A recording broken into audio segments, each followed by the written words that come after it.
Hello student, class 10th। यह video math का है।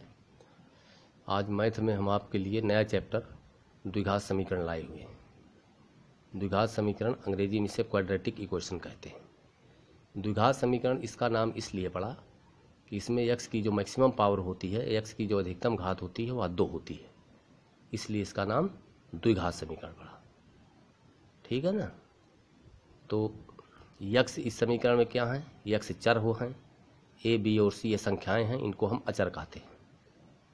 ठीक है ना। जैसे मान लीजिए कोई समीकरण हमने दे दिया 2x² + 5x + 15, ठीक, बराबर 0। इसको हल करिए तो यहाँ 2, 5 और 15 ये सब क्या हैं?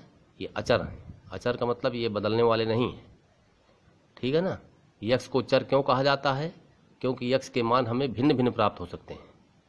यानी यक्स का मान निर्भर करता है ए, बी और सी के मानों पर, इसलिए यक्स को हम क्या कहते हैं? चर। चर का मतलब बदलने वाला, जिसकी वैल्यू बदल सकती है। तो जैसा कि हमने तुम्हें बताया कि इसमें यक्स की अधिकतम घात कितनी होती है? 2 होती है द्विघात समीकरण में। तो जब हम समीकरण को हल करते हैं तो हमें यक्स के 2 मान मिलते हैं।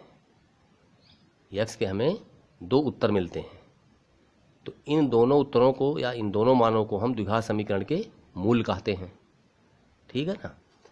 तो द्विघात समीकरण के मूलों का योग का सूत्र होता है, माना कि किसी द्विघात समीकरण के मूल, पहला मूल अल्फा है, दूसरा है बीटा। इसके मूल अल्फा और बीटा हैं, तो मूलों का योग अल्फा प्लस बीटा होता है -b/a। ये सूत्र है। ये क्या है? सूत्र है। अब मूलों का गुणनफल अल्फा इंटू बीटा, ये c/a। तो इन फार्मूलों को आपको याद रखे रहना है। ठीक है ना। मूलों का गुणनफल और मूलों का योगफल। और तीसरी बात है कि समीकरण ax² + bx + c = 0 के मूल अल्फा और बीटा को हल करने के लिए हमारे पास जो सूत्र है वह है अल्फा बीटा बराबर -b + √b² - 4ac/2a। इस सूत्र के द्वारा हम अल्फा और बीटा के मानों को प्राप्त कर लेते हैं। जैसे -b अगर हम केवल धन का चिन्ह लेंगे, ठीक है ना, तो हमें अल्फा का मान मिल जाएगा। और फिर -b फिर के बाद माइनस चिन्ह लेंगे केवल और धन को छोड़ देंगे तो हमें दूसरा मूल बीटा मिल जाता है। तो इस सूत्र को हम श्रीधराचार्य का सूत्र कहते हैं। श्रीधराचार्य,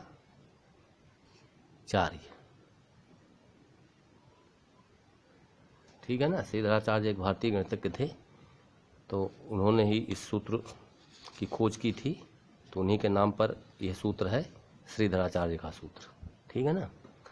अब ये जो वर्गमूल में जो राशि है b² - 4ac, ये जो अंडर रूट के अंदर है b² - 4ac, इसे हम विविक्तकर कहते हैं। विविक्तकर को d से व्यक्त करते हैं, कैपिटल लेटर d को। विविक्तकर को अंग्रेजी में जो है डिस्क्रिमिनेंट कहते हैं। डिस्क्रिमिनेंट।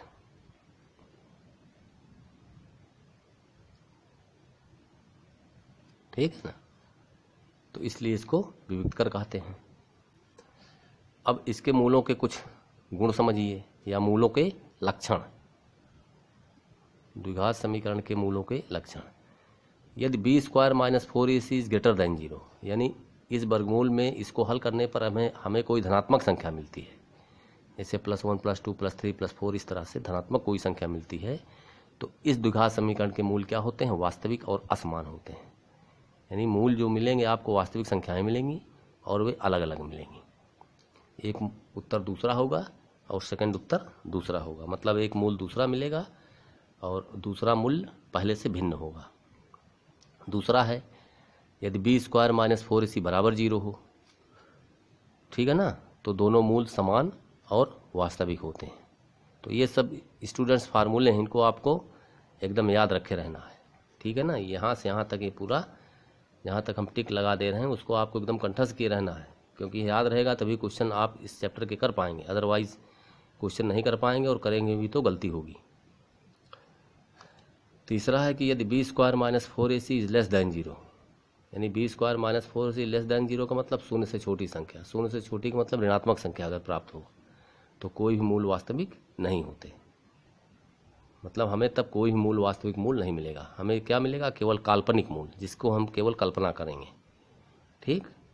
तो ये इतने द्विघात समीकरण के बारे में आपको जानकारी दी गई और ये सारी जानकारियाँ अत्यंत महत्वपूर्ण जानकारियाँ हैं। ये समझ लीजिए आपके फार्मूले हैं द्विघात समीकरण के लिए, इनको सबको आपको बराबर दिमाग में बैठाए रहना है।